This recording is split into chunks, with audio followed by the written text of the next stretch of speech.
Hello শিক্ষার্থী বন্ধুরা, তোমরা সবাই কেমন আছো? আশা করি সবাই ভালো আছো। শিক্ষার্থী বন্ধুরা, আজকে তোমাদের সাথে লিমিটের একটা মজার ট্রিক্স নিয়ে হাজির হয়েছি, যে ট্রিক্সের সাহায্য নিয়ে আমরা 10 সেকেন্ডের মধ্যে 10 সেকেন্ডের মধ্যে তোমাদের এই জাতীয় যতগুলো প্রবলেম রয়েছে সবগুলো আমরা সলভ করতে পারি। এই প্রবলেমগুলো আমাদের কম্পিটিটিভ এক্সাম এবং এইচএসসির এমসিকিউ পার্টে অ্যাভেলেবেল আসে। তো শিক্ষার্থী বন্ধুরা, খেয়াল করি আমরা এটার অ্যান্সার কত হবে। f/2 divided 1/2 into a⁵2 minus half. তো এটা যদি ক্যালকুলেশন করো তাহলে 2 আর 2 কেটে দেবে, থাকবে কত 5, আর এটা কত হবে 5/2 মাইনাস হাফ করলে কত হবে স্কোয়ার হবে। তোমরা অনেকেই বুঝতে পারলাম না, আমরা একটু খোলাসা করে দিই এই প্রবলেমটা কিভাবে আমি এত সহজে সলভ করতে পারলাম। একটু খোলাসা করি, তাহলে তোমরাও পারবা। শিক্ষার্থী বন্ধুরা, আমাদের যে ট্রিক্সটা, সেই ট্রিক্সটা তোমাদের একটু এখন আমি বলে দিই। ট্রিক্সটা আসলে কি?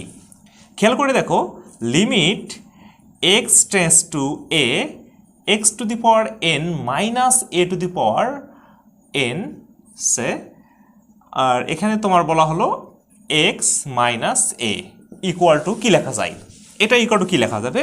এটাকে লেখা যাবে n divided 1 a to the power n minus 1।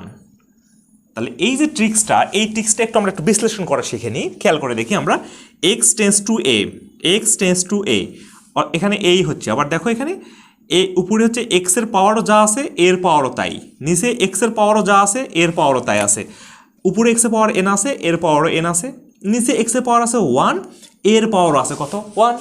তাহলে আমরা কি করব, উপরের পাওয়ার মানে উপরে যে পাওয়ার ছিল সেই পাওয়ার, এই যে পাওয়ার এন ছিল উপরের পাওয়ার ডিভাইডেড নিচে যে পাওয়ার ছিল, পাওয়ার কত ছিল 1 নিচের পাওয়ার ইন্টু এ, অর্থাৎ যে লিমিটিং ভ্যালু যেটা আছে সেই limiting value a to the power উপরের পাওয়ার মাইনাস নিচের পাওয়ার।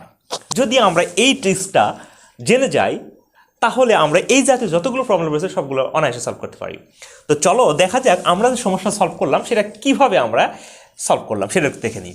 খেয়াল করে দেখো, এখানে এই সূত্রের মতো করে দেখো n/1, তার মানে উপরের পাওয়ার কত আছে এখানে, এই সূত্রে যেখানে আছে উপরে পাওয়ার n, সেখানে আছে কত 5/2, তাহলে উপরে কত হবে 5/2, এই যে 5/2 হয়েছে, ডিভাইডেড এখানে x এর পাওয়ার 1 আছে, এর পাওয়ার 1 আছে, এখানে x এর পাওয়ার কত আছে হাফ আছে, x এর পাওয়ার কত আছে হাফ আছে।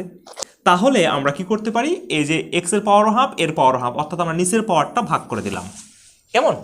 দেন আমরা কি করলাম, into a to the power n minus 1। দেখো a to the power n minus 1, a to the power n মানে কি উপরের পাওয়ারটা n, আর নিচে কত ছিল 1টা বিয়োগ হয়ে গেছে, তাহলে উপরের পাওয়ার আছে 5/2 মাইনাস নিচের পাওয়ার কত আছে হাফটা বিয়োগ হয়ে গেছে।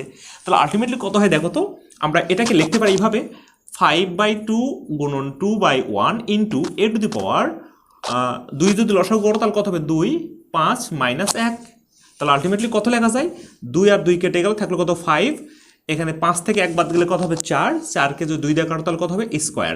তাহলে আমরা বলতে পারি 5² খুবই চমৎকার না? খুবই দারুণভাবে আমরা এগুলো সলভ করতে পারি যদি আমাদের ট্রিক্সটা জানা থাকে। তো চলো দেখি আমরা আরও একটা এক্সাম্পল দেখি, তাহলে আমাদের খোলসা হয়ে যাবে ইনশাআল্লাহ। যে ট্রিক্সটা শিখলাম সেই ট্রিক্সের সাহায্যে আমরা এটাও সলভ করতে পারি। খেয়াল করতে হবে যে তোমাদের এইরকম আকৃতি আছে কিনা। দেখো তো, এক্স এর পাওয়ারও যা এর পাওয়ারও তাই, নিচেও এক্স এর পাওয়ারও যা আছে এর পাওয়ারও তাই আছে। আমরা বলতে পারি এই ট্রিক্সের সাহায্যে এগুলো সমস্যা সলভ করা যায়। তাহলে ট্রিক্সটা কি আসলে, n/1, n মানে 7/2 ডিভাইডেড, এখানে ছিল 1 কিন্তু এখানে আছে কত হাফ, এক্স এর পাওয়ার আছে হাফ, এর পাওয়ার আছে half into a to the power 7/2 minus half. তাহলে আলটিমেটলি কত লেখা যায়, 2 আর 2 কেটে যাবে, থাকবে কত 7, আর 2 লসাগু করলে কত হবে 7 থেকে 1 বাদ গেলে 6কে 2 দিয়ে কাটলে 3, তার মানে a³। এটাই আমাদের অ্যান্সার। খুবই চমৎকার না? খুবই চমৎকারভাবে আমরা এগুলো সলভ করতে পারি যদি আমাদের ট্রিক্সটা জানা থাকে।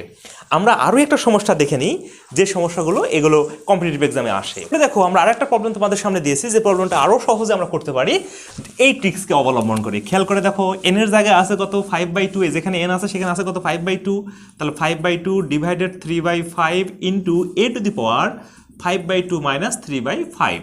আলটিমেটলি হিসাব করলে কত হবে 25/6, কারণ এটা উল্টে গেলে 5 5 25, 3 2 6 ইন্টু a টু দি পাওয়ার, এখানে লসাগু কত হবে, লসাগু হবে 10, আর এখানে কত হবে 5 5 25 মাইনাস 6। তাহলে আলটিমেটলি কত লিখতে পারি আমরা 25/6 ইন্টু a টু দি পাওয়ার 19/10, এটাই আমাদের অ্যান্সার। খুবই সহজে আমরা উইদিন 10 সেকেন্ড আমরা সলভ করতে পারি। আশা করি তোমরা সবাই বুঝতে পারছো, আরও কনসেপ্টটা ক্লিয়ার হয়ে যাবে। মনে করো এখানে আমি দিলাম ওয়াই আর এখানে দিলাম বি। এবারে খেয়াল করো এখানে আমি দিলাম এক্স, আগে ছিল এক্স, এবার দিলাম ওয়াই, এখানে কত দিলাম বি, তাহলে এখানে কত হবে ওয়াই। তোমাকে খেয়াল রাখতে হবে এইবারে কিন্তু তোমার দেখতে হবে যেখানে আমরা লিমিটিং ভ্যালু আগে ছিল এ, এবারে কিন্তু লিমিটিং ভ্যালু কত আছে বি আছে, তাহলে লিমিটিং ভ্যালু বি থাকার কারণে এবার অ্যান্সার এগুলো সবগুলোতে কি হবে বি হয়ে যাবে, তখন শুধু কি হয়ে যাবে বি হয়ে যাবে। তাহলে এই জাতীয় প্রবলেমগুলো তোমরা পরীক্ষার হলে হরহামেশাই করতে পারবা যদি তোমরা এই ট্রিক্সটা জানা থাকে। শিক্ষার্থী বন্ধুরা ঠিক একইভাবে পরে লিমিটিং ভ্যালুটা বি দিয়ে দিই আর চলক যদি ওয়াই কাউন্ট করি, তাহলে y tends to b, limit y tends to b y to the power 5/2 minus b to the power 5/2, নিচে আছে root over y minus root over b. যদি এরকম হয় তাহলে আমরা কীভাবে সলভ করতে পারি, একই সিস্টেম, তাহলে 5/2/12 ইন্টু শুধু এখানে এ না হয়ে হবে কি বি, কারণ লিমিটিং ভ্যালু আছে কত বি আছে, B to the power 5/2 minus half, ultimately কত হবে এই 2 আর 2 কেটে দেবে, তাহলে 5 আর এটা কত হবে বি স্কোয়ার। তাহলে এবার বি হয়ে গেল, যেহেতু লিমিটিং ভ্যালু বি আছে তাই এবার বি হয়ে যাবে। আমরা মনে সবাই বুঝতে পারছি। তোমরা এগুলো প্রবলেম খুবই সহজে বিভিন্ন কম্পিটিটিভ এক্সাম এবং অ্যাডমিশন এইচএসসির এমসিকিউ পরীক্ষাতে সহজে